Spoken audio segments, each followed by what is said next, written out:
साथियों, आप सभी का हमारे यूट्यूब चैनल मधुशाला तथागत संपूर्ण हिंदी साहित्य में स्वागत है। आप सभी हमारे चैनल को लाइक, सब्सक्राइब और शेयर ज़रूर कर दीजिएगा। जो हम पाठ्यक्रम बनाए उस क्रम में हम विश्व की भाषाओं का वर्गीकरण कर रहे हैं। तो इसके पहले की जो हम भाग 1 में वर्गीकरण किए हैं, इसमें विश्व की भाषाओं का वर्गीकरण, उनके बारे में और वर्गीकरण का आधार और कितने भागों में वर्गीकरण किया गया है, किन-किन आधारों पर किया गया, हमने इस पर चर्चा किया। चर्चा हमने ये किया कि विश्व की भाषाओं का वर्गीकरण जिसको सर्वसम्मत सभी ने स्वीकार किया है, 2 भाग बातों पर किया गया है। एक एक आधार है आकृति मूलक आधार, दूसरा है ऐतिहासिक या पारिवारिक आधार। तो पूरे विश्व की भाषाओं का वर्गीकरण 2 आधार पर किया गया है, एक आकृति मूलक आधार पे, दूसरा पारिवारिक या ऐतिहासिक आधार पे। आकृति मूलक आधार में हमने बताया, उसमें आकृति के आधार पर उसका जो स्ट्रक्चर होता है, उसकी संरचना होती है, उसकी बनावट होती है, उसकी रूप रचना होती है, उसके आधार पर आकृति मूलक वर्गीकरण किया गया है। तो आकृति मूलक वर्गीकरण का एक उदाहरण हमने दिया आपको, जैसे संस्कृत भाषा है। संस्कृत भाषा में जो शब्द बनते हैं, उसके वाक्य बनते हैं, उनमें प्रत्यय, उपसर्ग, धातु, इसके बाद संज्ञा, सर्वनाम, विशेषण इत्यादि लगाकर उसके जो शब्द बनाए जाते हैं, तो उसमें तमाम तरह की चिपकाहट होती है, इसीलिए उसको संश्लिष्ट या चिपका हुआ, चिपकी हुई भाषा या योगात्मक भाषा कहा जाता है संस्कृत को, इसीलिए संस्कृत को योगात्मक भाषा कहा जाता है। तो इसका स्ट्रक्चर क्या है, संश्लिष्ट है, योगात्मक है, यह कैसे पता चलता है कि इनमें जो हमने बताया संज्ञा, सर्वनाम इत्यादि के माध्यम से इसके शब्द चिपका कर बनाए जाते हैं। इसलिए इसका स्ट्रक्चर है या इसकी संरचना क्या है, आकृति मूलक या स्ट्रक्चर रूप में, या इसकी रूप रचना स्ट्रक्चरल है। इसी तरह से इसके विपरीत हमने बताया आपको कि जो मंदारिन या चीनी भाषा है, चीनी को मंदारिन नाम से कहा जाता है, जिसकी लिपि चित्रात्मक मंदारिन है। ये एकाक्षरी है क्योंकि इसमें चिपकाहट नहीं होती, इसमें तमाम तरह के प्रत्यय, उपसर्ग, धातु, संज्ञा, सर्वनाम इत्यादि लगाकर इनके शब्द नहीं बनाए जाते। ये एक अक्षरी शब्द होते हैं। एक अक्षर का एक है, जो बोला जाता है वही लिखा जाता है, वही समझा जाता है। उनमें कोई परिवर्तन नहीं होते, इसलिए इसको एकाक्षरी कहा जाता है। तो इसीलिए इसको वियोगात्मक या विसलिष्ट यानी कि फैली हुई, जिसमें एक दूसरे में चिपकाहट ना हो। तो इसके हमने 2 आधार बताया। ये हो गया आकृति मूलक वर्गीकरण, दूसरा हमने बताया कि पारिवारिक वर्गीकरण। पारिवारिक वर्गीकरण में ऐतिहासिक वर्गीकरण के नाम से भी जाना जाता है। तो ऐतिहासिक में परिवार या उसके जो भाषा है उसका इतिहास को पढ़ करके उसके बारे में चर्चा की जाएगी। तो आइए हम आपको पहले आकृति मूलक वर्गीकरण करके बता दें कि आकृति मूलक वर्गीकरण में कौन-कौन सी भाषाएँ किस प्रकार से रखी गई हैं, इनमें कौन-कौन से स्ट्रक्चर बनाए गए हैं, प्रश्न कौन-कौन से बनते हैं। तो आज हम आपको बताएँगे आकृति मूलक वर्गीकरण। इसके बाद का जो पार्ट 3 होगा उसमें हम विश्व की भाषाओं के संबंध में पारिवारिक या ऐतिहासिक वर्गीकरण करेंगे। तो आज हम आपको आकृति मूलक वर्गीकरण के बारे में बताएँगे, उसका वर्गीकरण करेंगे। तो आज का प्रकरण है आकृति मूलक वर्गीकरण। ये है आकृति मूलक वर्गीकरण। आकृति मूलक वर्गीकरण का जो वर्गीकरण किया गया है, इसको तो पहले 2 भागों में किया गया है। पहला भाग है, जो पहला है, इसे अयोगात्मक, अयोगात्मक यानी जो इसमें चिपका ना हो। अयोगात्मक, अयोगात्मक यानी कि जो फैला हुआ हो, जिसमें चिपकाहट ना हो कई चीज़ों का, संज्ञा, सर्वनाम, प्रत्यय, धातु इत्यादि, प्रत्यय, उपसर्ग इत्यादि से उनमें चिपकाहट ना हो, वो एक ही चीज़ हो, एक अक्षरी हो, तो अयोगात्मक या अश्लिष्ट या विश्लिष्ट, ठीक है? इसको अशिष्ट या विश्लिष्ट या अयोगात्मक के नाम से जाना जाता है। इसको इंग्लिश में कहते हैं एनालिटिक, एनालिटिक, एनाली एनाली एनालिटिक मतलब विश्लेषित, ठीक है, फैला हुआ, विश्लेषित, अयोगात्मक या विश्लिष्ट, हाँ, या एनालिटिक। पहला इसे अयोगात्मक के रूप में किया गया है, और दूसरा इसका वर्गीकरण के अंतर्गत जो दूसरा है वो योगात्मक के अंतर्गत रखा गया है। दूसरा होता है यार ये उल्टा हो जा रहा है, योगात्मक। दूसरा है योगात्मक, वर्गीकरण के अंतर्गत दूसरा के अंतर्गत रखा गया है योगात्मक। इसको कहा गया है सिंथेटिक।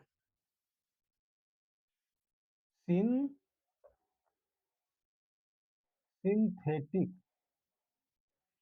इसको इंग्लिश में सिंथेटिक कहा जाता है। योगात्मक में होता है, यानी कि होता है विश्लिष्ट, संश्लिष्ट यानी कि चिपका हुआ। तो अयोगात्मक के अंतर्गत बहुत ज्यादा नहीं, जो प्रश्न बनता बस उतना मैं बता दे रहा हूँ। अयोगात्मक के अंतर्गत चीनी भाषा रखी जाती है, चीनी भाषा, तिब्बती, चीनी, तिब्बती, बर्मी, बर्मी मतलब बर्मा की, बर्मी, और सुदामी। तो जो अयोगात्मक एनालिटिक यानी कि विश्लिष्ट है, उसके अंतर्गत चीनी भाषा, तिब्बती, बर्मी तथा सुदामी को रखा गया है। अब आइए योगात्मक के बारे में। जो योगात्मक यानी सिंथेटिक है, सिंथेटिक को 3 भागों में बांटा है भाषा वैज्ञानिकों ने। सिंथेटिक को 3 भागों में बांटा है भाषा वैज्ञानिकों ने। इसे अश्लिष्ट, पहला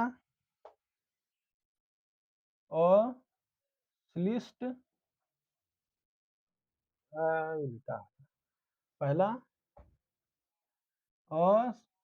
अश्लिष्ट,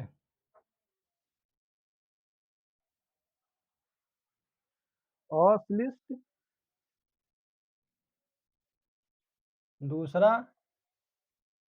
दूसरा वर्ग जो बनाया गया है संश्लिष्ट,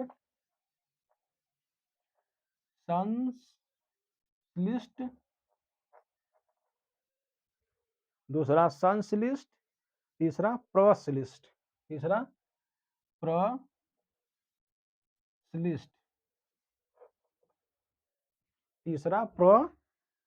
प्रश्लिष्ट। इसको अंग्रेजी में कहा जाता है एग्लूमिनेटिंग, एग्लूटिनेटिंग,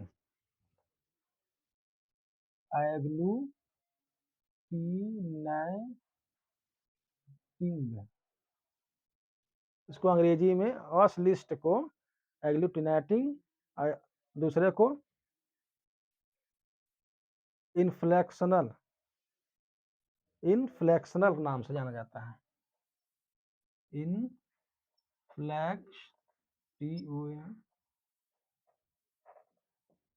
दूसरे को इनफ्लेक्शनल के नाम से जाना जाता है, जिसको इसमें प्रकृति प्रत्यय संबंध है, इसमें प्रकृति प्रत्यय संबंध, प्रकृति प्रत्यय संबंध, जो प्रत्यय संबंध से चिपका हुआ होता है, मैं बताया ना पहले आपको। तीसरा बताया गया है कि पॉलीसिंथेटिक, तीसरा पॉलीसिंथेटिक,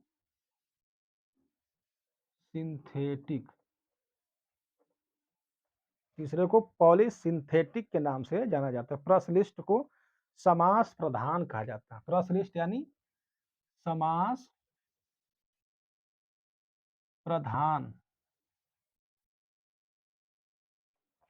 प्रश्लिष्ट में समास प्रधान रचनात्मक चीजें शामिल की जाती हैं। तो जो योगात्मक है उसको 3 भागों में बांटा गया, अश्लिष्ट, संश्लिष्ट और प्रश्लिष्ट। अश्लिष्ट को एग्लूमिनेटिंग, और संश्लिष्ट को जो होता है इसमें प्रकृति प्रत्यय संबंध होता है, इनफ्लेक्शनल इसे कहा गया है। और तीसरा नंबर पे है, ये दूसरा हो गया, ये तीसरा नंबर पे है प्रश्लिष्ट जिसमें समास प्रधानता होती है। समास इसमें ऐसे वर्ड वर्ड स्ट्रक्चर शामिल किए जाते हैं जिनमें समास के रूप में शब्दों का समास यानी कि बहुत सारी बातें छोटे में कह देना वही समास है। समास का उल्टा अभ्यास है कि बहुत छोटी-छोटी बातें बहुत बड़ी-बड़ी बात बना करके कहना। तो समास यानी कि इसमें किसी भी पूरे लाइन की बातें एक वर्ड में होती वो समास हो गया। तो इसमें समास प्रधान की प्रधानता है, ठीक है? ऐसे स्ट्रक्चर रखे गए हैं प्रश्लिष्ट में समास प्रधान होते हैं। अश्लिष्ट, संश्लिष्ट और प्रश्लिष्ट ये सब योगात्मक योगात्मक में जिनमें चिपका हुआ है। समास में क्या होता है कई बातें एक दूसरे में चिपकी होती हैं, कई शब्द मिलकर एक शब्द बन जाते हैं। संश्लिष्ट में भी चिपका हुआ संबंध इसमें प्रत्यय वगैरह लगा के अश्लिष्ट अश्लिष्ट जिसमें नहीं चिपका होता। तो अश्लिष्ट के अंतर्गत कौन-कौन सी भाषाएं हैं? जो पूछता है सबसे ज़्यादा पूछता मैं उसे बता दे रहा हूँ। इसमें कन्नड़, काफिर, तमिल। कन्नड़ इसके अंतर्गत सीधे कई बात लिख लीजिए। हुँ। तो हमने बताया कि जो अयोगात्मक है उसके अंतर्गत चीनी भाषा, तिब्बती भाषा, बर्मी और सुदामी को रखा गया है। उसके बाद दूसरा हमने वर्गीकरण किया है योगात्मक। योगात्मक में योगात्मक को हमने क्या भाषा वैज्ञानिकों ने जो रखा है वो 3 भागों में बाँटा है। पहला अश्लिष्ट यानी जिसमें प्रत्यय प्रधान, प्रत्यय जानते ही हैं। उपसर्ग और प्रत्यय जो लगता है जो धातु के बाद लगता है उसमें प्रत्यय लगाए जाते हैं। पहले जो लगता है वो उपसर्ग लगाया जाता है। तो प्रत्यय प्रधान जो शब्द होते हैं इसमें इसके अंतर्गत रखे गए हैं। प्रकृति प्रत्यय संबंध इससे होता है और समास प्रधान जो शब्द होते हैं प्रश्लिष्ट में रखा गया है। तो अश्लिष्ट के अंतर्गत कन्नड़ है, तमिल है, काफिर है, तुर्की, जूलू, संथाली और मफोर। यह प्रश्न बनता है कि कन्नड़ क्या है? अश्लिष्ट है। तमिल अश्लिष्ट, कन्नड़ तमिल अश्लिष्ट है, तुर्की और देखिए कन्नड़ तमिल ये भाषा भारत में पाई जाती हैं। कन्नड़ तमिल और संथाली ये अश्लिष्ट, कन्नड़ तमिल और संथाली अश्लिष्ट, तुर्की और जूलू मफोर भी और काफी भी अश्लिष्ट है। तो अश्लिष्ट के अंतर्गत इन इन भाषाओं को रखा गया है। इसको लिख लीजिए बहुत ज्यादा पूछता है। कन्नड़ तमिल क्या है? अश्लिष्ट है। अश्लिष्ट मतलब प्रत्यय प्रधान। इसमें जो रखा गया है पूर्व योगात्मक के अंतर्गत पहला पूर्व योगात्मक पूर्व योगात्मक कौन है? जूलू है। जो जूलू भाषा है वो पूर्व योगात्मक है। मध्य योगात्मक कौन है? दूसरा मध्य योगात्मक मध्य योगात्मक के अंतर्गत संथाली को रखा गया है। संथाली मध्य योगात्मक के अंतर्गत संथाली भाषा को रखा गया है। अंत्य योगात्मक तीसरा अंत्य योगात्मक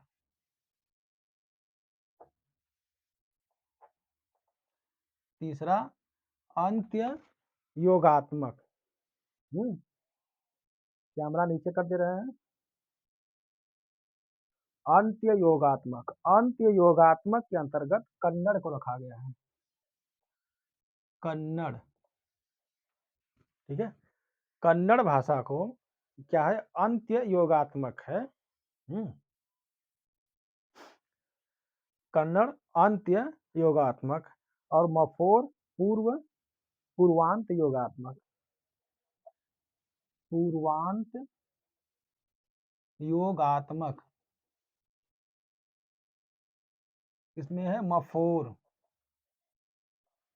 जो मफोर भाषा है वह भाषा वैज्ञानिकों ने इस तरह से इसका वर्गीकरण किया है। तो ध्यान रखिए कि कन्नड़, तमिल, काफिर, तुर्की, जूलू, संथाली और मफोर ये अश्लिष्ट जो कि प्रत्यय प्रधान है। पूर्व योगात्मक जूलू है, मध्य योगात्मक संथाली तथा अंत्य योगात्मक, कन्नड़ अपूर्व योगांतर योगात्मक, मफोर इसके अंतर्गत रखा गया है। अब आता है संश्लिष्ट। संश्लिष्ट के अंतर्गत अंतर्गत संस्कृत और हिंदी को रखा गया है। संस्कृत संस्कृत तथा हिंदी को रखा गया है। संश्लिष्ट हिंदी और संस्कृत क्या है, संश्लिष्ट है। इनको संश्लिष्ट के भाग में यानी कि योगात्मक यानी कि ये आकृति मूलक वर्गीकरण के अंतर्गत इनको रखा गया है। तो आकृति मूलक वर्गीकरण के अंतर्गत ये संस्कृत और हिंदी क्या है, संश्लिष्ट है। इसमें भी अंतर्मुखी और बहिर्मुखी को शामिल किया गया है। तो अंतर्मुखी और बहिर्मुखी, अंतर पहले आते हैं अंतर्मुखी। अंतर्मुखी अंतर्मुखी अंतर्मुखी जो जो अंदर से बोली जाती है, अंदर से अंतर्मुखी। तो अंतर्मुखी में संयोगात्मक और वियोगात्मक दो भाग होते हैं। इसमें क है संयोगात्मक,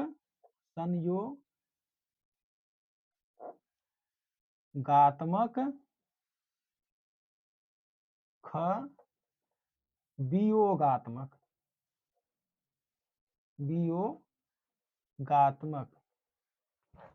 जो अंतर्मुखी है, अंतर्मुखी और बहिर्मुखी दो आधार पर इनका वर्गीकरण किया गया है। तो संश्लिष्ट के अंतर्गत संस्कृत और हिंदी को रखा गया है। इसके अलावा अरबी और हिंदी, अरबी देखिए संश्लिष्ट के अंतर्गत कौन कौन सा रखा गया उसको पूरा लिख लेते हैं यहीं पे। संस्कृत, हिंदी, अंग्रेजी, बांग्ला, अंग्रेजी भी इसमें है,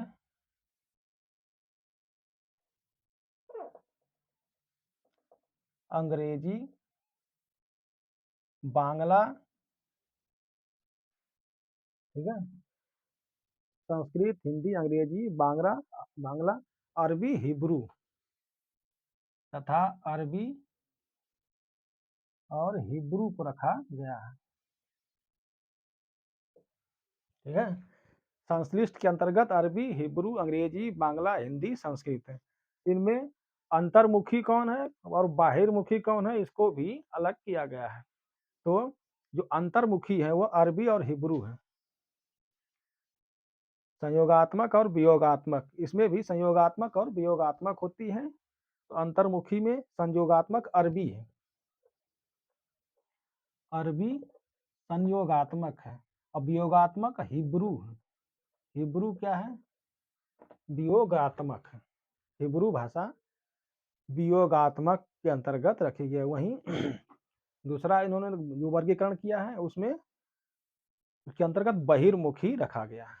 दूसरा बहिर्मुखी,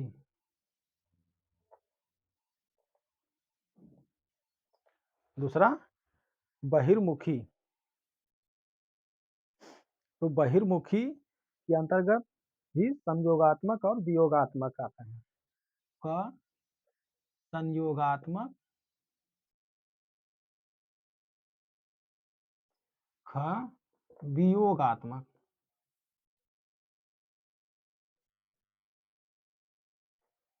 तो बहिर्मुखी के अंतर्गत भी संयोगात्मक और वियोगात्मक वर्ग किए गए हैं। तो जो बहिर्मुखी है, बहिर्मुखी संश्लिष्ट है, कौन कौन से हैं, बहिर्मुखी संयोगात्मक संश्लिष्ट कौन है, संस्कृत, इसके अंतर्गत संस्कृत को रखा गया है। तो बहिर्मुखी संयोगात्मक कौन है संश्लिष्ट के अंतर्गत, तो बहिर्मुखी संयोगात्मक, संस्कृत क्या है, बहिर्मुखी संयोगात्मक भाषा है। वही वियोगात्मक कौन है, हिंदी, अंग्रेजी और बांग्ला। इसमें हिंदी, अंग्रेजी तथा बांग्ला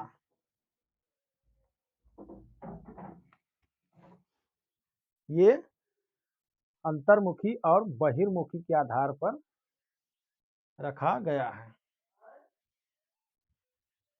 कैमरा ऊपर नीचे थोड़ा करना पड़ रहा है, कोई दिक्कत नहीं है, समझ लीजिएगा। तो संश्लिष्ट जो प्रकृति प्रत्यय संबंध इसमें है, इसके अंतर्गत संस्कृत, हिंदी, अंग्रेजी और बांग्ला, अरबी तथा हिब्रू भाषा को रखा गया। ये सब क्या है? संश्लिष्ट है। संश्लिष्ट के अंतर्गत भी दो भाग किया गया है, एक अंतर्मुखी, दूसरा बहिर्मुखी। अंतर्मुखी बहिर्मुखी में भी संयोगात्मक और वियोगात्मक वर्ग किया गया है। अंतर्मुखी के अंतर्गत है अरबी और हिब्रू। अरबी और हिब्रू क्या है? ये अंतर्मुखी भाषा है, ठीक है। अरबी और हिब्रू यह अंतर्मुखी भाषा है। बार बार पूछता है कि अरबी और हिब्रू कौन सी भाषा? ये अंतर्मुखी भाषा है। संश्लिष्ट तो ही है लेकिन अंतर्मुखी है। तो अरबी क्या? संयोगात्मक है और हिब्रू क्या है? वियोगात्मक है। अरबी संयोगात्मक और हिब्रू वियोगात्मक। वहीं जो संस्कृत, हिंदी, अंग्रेजी, बांग्ला क्या? ये बहिर्मुखी है, ये बाहर की तरफ निकलती हैं। जो बोलेंगे उसका उच्चारण इनका होता है, जो मुख होता है बाहर की तरफ इनका उच्चारण वो होता है फेंकने का। तो ध्यान रखिएगा, जो संस्कृत, हिंदी, अंग्रेजी और बांग्ला ये बहिर्मुखी के अंतर्गत है। संस्कृत क्या है? संयोगात्मक बहिर्मुखी है। संस्कृत यानी संयोगात्मक बहिर्मुखी है। और वही हिंदी, अंग्रेजी और बांग्ला क्या है? वियोगात्मक बहिर्मुखी भाषा है। तो इस प्रकार ध्यान रखिएगा, लिख लीजिए, बाद में काम आएंगे। अब आइए प्रश्लिष्ट। प्रश्लिष्ट के अंतर्गत कौन कौन से रखे गए हैं? तो प्रश्लिष्ट में एस्किमो भाषाएं आती हैं। इसके अंतर्गत एस्किमो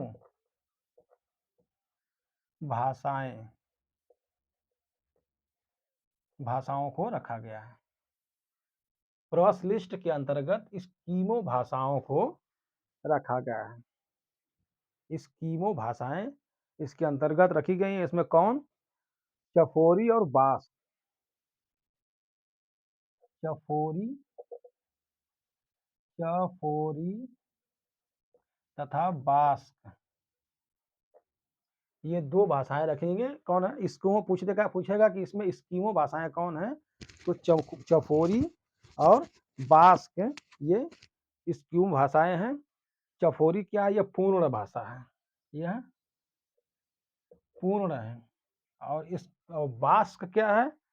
आंशिक। बास्क क्या? आंशिक। तो एस्किमो के अंतर्गत ये हमने अलग कर दिया, के अंतर्गत ये चीजें सम्मिलित की गई हैं। तो आकृति मूलक वर्गीकरण हमने किया अभी, जिसमें योगात्मक और अयोगात्मक और योगात्मक।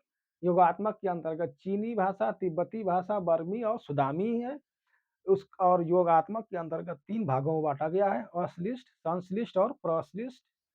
अश्लिष्ट प्रत्यय प्रधान, संश्लिष्ट प्रकृति प्रत्यय संबंध और प्रश्लिष्ट समास प्रधान भाषा है।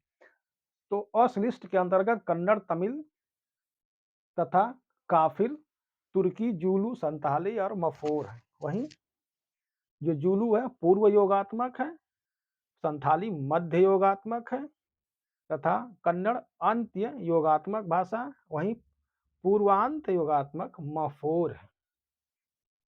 संश्लिष्ट के अंतर्गत कौन कौन सी भाषाएं रखेगी? संस्कृत, अंग्रेजी, हिंदी, बांग्ला, अरबी और हिब्रू। संस्कृत को दो भागों में बांटा गया है, एक अंतर्मुखी, दूसरा बहिर्मुखी। तो अंतर्मुखी के अंतर्गत अरबी और हिब्रू भाषाएं सम्मिलित की गई हैं। अरबी क्या है? संयोगात्मक अंतर्मुखी है और हिब्रू क्या है? वियोगात्मक अंतर्मुखी है। वहीं संस्कृत, हिंदी, अंग्रेजी और बांग्ला या बहिर्मुखी के अंतर्गत रखा गया है। तो बहिर्मुखी में संस्कृत क्या है? संयोगात्मक बहिर्मुखी है। ठीक है, ये बहुत ज़्यादा प्रश्न बना है, याद रखिएगा। संस्कृत क्या है कि संयोगात्मक बहिर्मुखी, संयोगात्मक तो मिली हुई, चिपकी हुई एक दूसरे में। हिंदी क्या है, वियोगात्मक बहिर्मुखी है। उसी तरह से अंग्रेजी और बांग्ला भी वियोगात्मक बहिर्मुखी है। जितना प्रश्न बनता है हमने उसी को डाला है, बाकी तो बहुत कुछ बन सकता है। इसके बाद प्रश्न लिस्ट में समास प्रधान है, इसमें स्कीमो भाषाएं आती हैं। पहला पूर्ण, चफोरी और दूसरा आंशिक रूप से बास्क भाषाएं आती हैं। अब आइए इसको थोड़ा सा ऊपर करके कुछ चीजें या साइड में लिख रहे हैं, इसको आप लिख लीजिएगा। अभी मैं नीचे कर दे रहा हूँ कैमरा।